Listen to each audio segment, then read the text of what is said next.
Shana Tova, Happy New Year.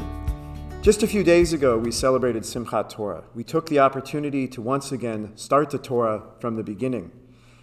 This week, I'd like to start a new series, taking an opportunity to reflect on the Torah portion, look at some of the current events that we find around us, and doing our best to learn together as a community what we can do to strengthen ourselves, our relationships, our community, and make the world a little bit better in the process. So this week, we begin the Torah with Bereshit, the story of creation. And as we read, in the beginning, there were only words. From the primordial darkness to the words of creation, they echoed through the universe. And they brought with them separation. Separation of light from darkness, earth from sky, good from evil, one side always opposite the other. But along with this separateness, this separation, relationship and connection were also created. This is where we have the stories of Adam and Eve, of families, love, sibling rivalry. We read the story in Genesis of how the people began their project of living together in relationship. Then later on in Exodus, these family stories turn into the story of the Jewish people. We read about the tribes and they learn how they can live with purpose in life, how they manage to work together to achieve their goal of making it to the promised land. Now, in many ways, when we think about it, the entire Torah, the ancient story that we begin this week, is simply a story about relationships and a guidebook on how to build a community. While we know that this is holy work, it's not always easy.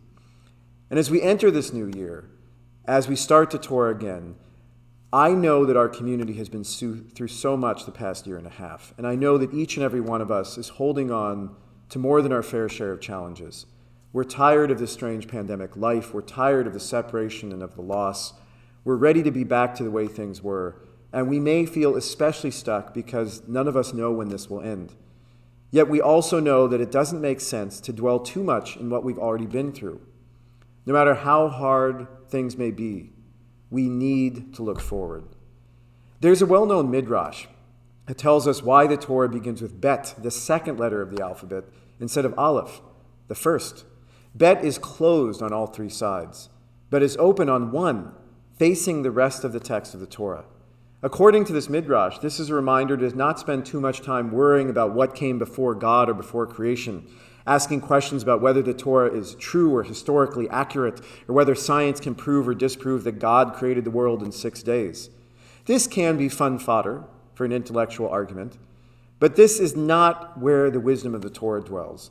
Instead, we should pay attention to the real reason for the Torah, which is to give us an opportunity to reflect on our lives, our relationships, and make the world a little better.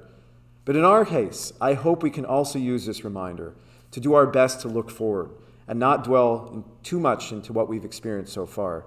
As we mark this time of new beginnings and fresh starts, it's time to leave some of the past year and a half behind. The simple, humble letter Bet that begins our Torah reminds us to live our lives asking ourselves what's really important. We need to be open to change in ourselves and in our community. We need to focus on the hope and the blessings that we can find around us, and we need to remind ourselves that we each have a purpose in the year ahead. Rabbi Nachman of Bretzlav is said to have said, Hayom bo noladeta, hu hayom bo hechlit hakadosh baruch hu shehaolam eino yochol lehitrayem bilvadecha. The day you were born, this was the day that God decided the world could no longer go on without you. So on this week of creation, we have an opportunity to see ourselves in a new light and recognize the ways that we are needed in this world. Reach out to others, take care of yourself, and stand up to fight to make a better world in the year ahead. This is the time for us to be partners in the creation of a new and better world.